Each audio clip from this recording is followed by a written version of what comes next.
तरफ शहबाज शरीफ साहब कहते हैं कि भिखारियों के पास कोई चॉइस नहीं होती। मैडम शेख, कोई भी लंच फ्री नहीं होता ये इस दुनिया में, आज की दुनिया में। ये आज की दुनिया जज्बात की दुनिया नहीं है, दोस्ती की दुनिया नहीं है। वो हिमालय से ऊंचा तो समंदर से गहरा, तो ये पुरानी बातें हो गई हैं। जो मुल्क अपना दाल चावल बाहर से इंपोर्ट कर रहा हो, अपना नमक, अपने गरम मसाले, अपना तेज पत्ता, अजवाइन, जीरा बाहर से इंपोर्ट कर रहा हो, वो मुल्क क्या देगा, क्या देने वाला होगा? और ये मफादात की दुनिया है।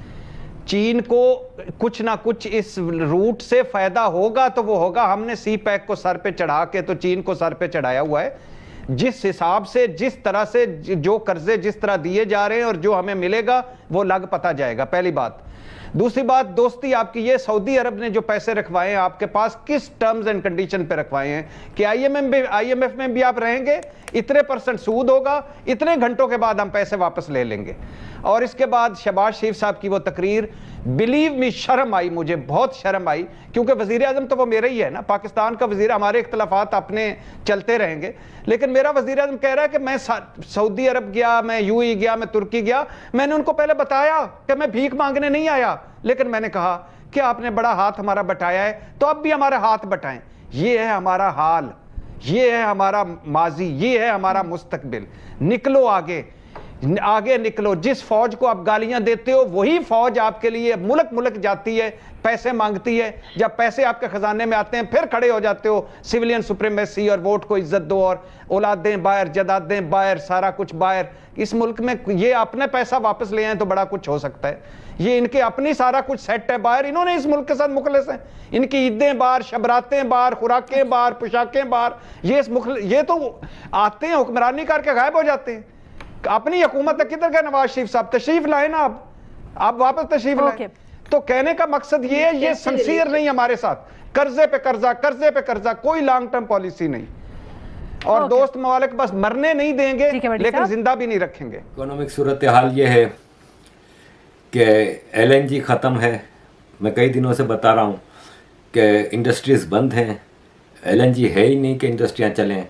अब हमारे प्रधानमंत्री शहबाज शरीफ कतर भाग रहे हैं, कतर के शेख के पाँव में गिड़गिड़ा के भीख मांगेंगे कि भाई साहब थोड़ी LNG दे दो।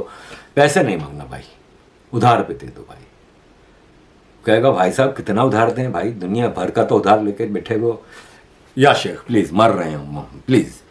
तो अभी LNG लेने के लिए कतर भाग रहे हैं। हर दफ़ा कोई नया हुक्मरान आए, फिर वो ये कहे कि हम सऊदिया के पास जाएंगे, पैसे मांगेंगे, फिर नया हुक्मरान आए, फिर वही लोग लेके जाए उनको और पैसे मांगे। ये हो नहीं सकता। अभी भी रिसेंटली जो आपने सुना होगा कि सऊदिया ने जो पैसे विड्रॉ करने थे एंड ऑफ द ईयर, उन्होंने कहा है कि वो विड्रॉ नहीं करेंगे। और शाहजेब खानजादा के प्रोग्राम में मिफ्ता इस्माइल साहब ने बताया था कि बाजवा ने बात की क्राउन प्रिंस मोहम्मद बिन सलमान से और उसके अगले दिन ये खबर आ गई। मेरे ख्याल से अब इससे बाहर निकलने की जरूरत है, लेकिन फिलहाल सिचुएशन ऐसी है कि हम IMF प्रोग्राम में जाएंगे तो इसके बाद दोस्त ममालिक हमारी मदद करेंगे। आप रोल ओवर क्रेडिट मांग रहे हैं ना सऊदी से, आप सऊदी के पास क्यों जाते हैं? आप कहते हैं जनाब जो मुझे आपको $2 अरब तेल के देने थे, क्या मैं वो आपको 6 महीने बाद दे सकता हूँ? क्या मैं आपको 1 साल के बाद दे सकता हूँ? क्यों 1 साल के बाद दे सकता हूँ? क्योंकि आज नहीं है देने के लिए। रूस यूक्रेन के साथ जंग लड़ रहा है, रूस को आज चाहिए, रूस को आज चाहिए। देखिए रूस हमारे साथ रुपये में क्यों ट्रेड करता है सर? क्योंकि रुपये में इंडिया से वो 10 चीजें खरीद सकता है। रूस वही ट्रेड पाकिस्तान के साथ नहीं कर सकता, क्योंकि पाकिस्तान से क्या खरीदेगा? पाकिस्तान क्या बनाता है जो रशिया को? मिडिल ईस्टर्न कंट्री से भी हमारी बात चल रही है जिसमें हमें गैस मिलेगी क्रेडिट फैसिलिटी पे और कुछ पैसे भी वो रखवाएंगे।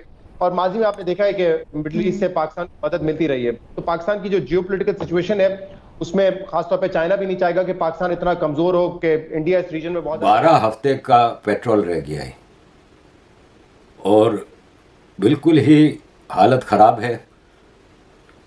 इनका हिसाब किताब समझ में आने वाला नहीं। पाकिस्तान जो कल तक दुनिया से बोल रहा था कि अफगानिस्तान को पैसा दो, वो पाकिस्तान जो कल तक दुनिया से बोल रहा था कि ये भूखे मर जाएंगे अफगान, ये बेचारे कहीं के नहीं रहेंगे, इनके बच्चे भूखे मर रहे हैं, इनको रोटी दो, वो पाकिस्तान जो इनको कह रहा था कि इनको एड दो, वो पाकिस्तान जो कह रहा था कि डिप्लोमेटिकली रिकॉग्नाइज करो, आज वो पाकिस्तान एक नेट इंपोर्टर बन गया फ्रॉम अफगानिस्तान। ये किस तरीके से मुमकिन था सब? I have not understood economically कि ये हो कैसे गया।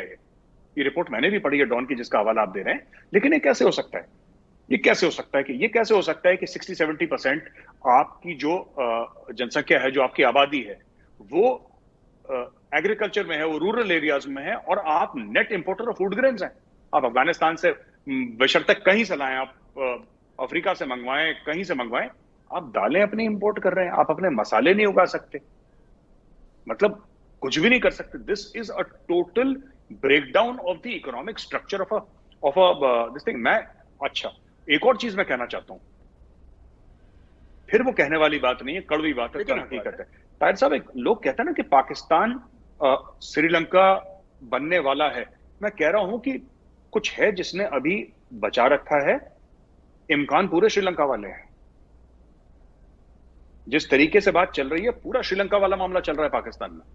And let there be no doubt Tahir sahab, let there be no doubt, ना आप में ना मुझ में, इतनी बुरी तरीके से for next year sir they need approximately 45 to 50 billion dollars एक साल चलाने के लिए। ये कहां से आएंगे पैसे? इनके पास है नहीं सर, इंपोर्ट कर रहे हैं हर चीज, झूठ बोल रहे हैं रशिया से तेल ले लेंगे, इससे तेल ले लेंगे। रशिया डॉलर मांगेगा, इनके पास है नहीं डॉलर देने के लिए सर।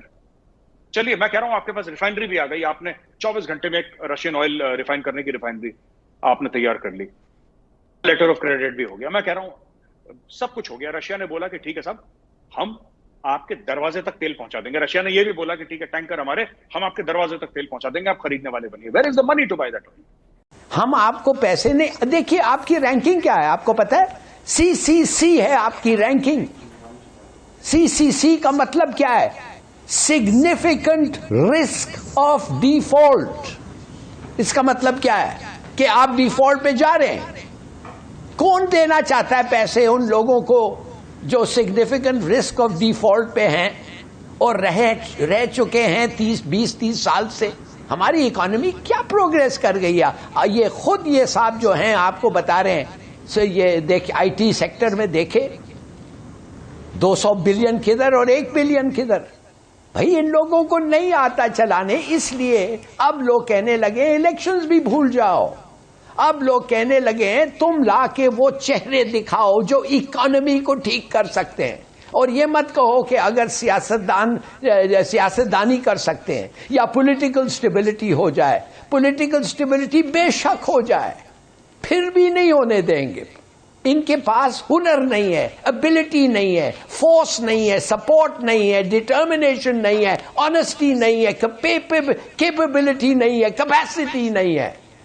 मान जाओ और फिर एक गवर्नमेंट बनाओ।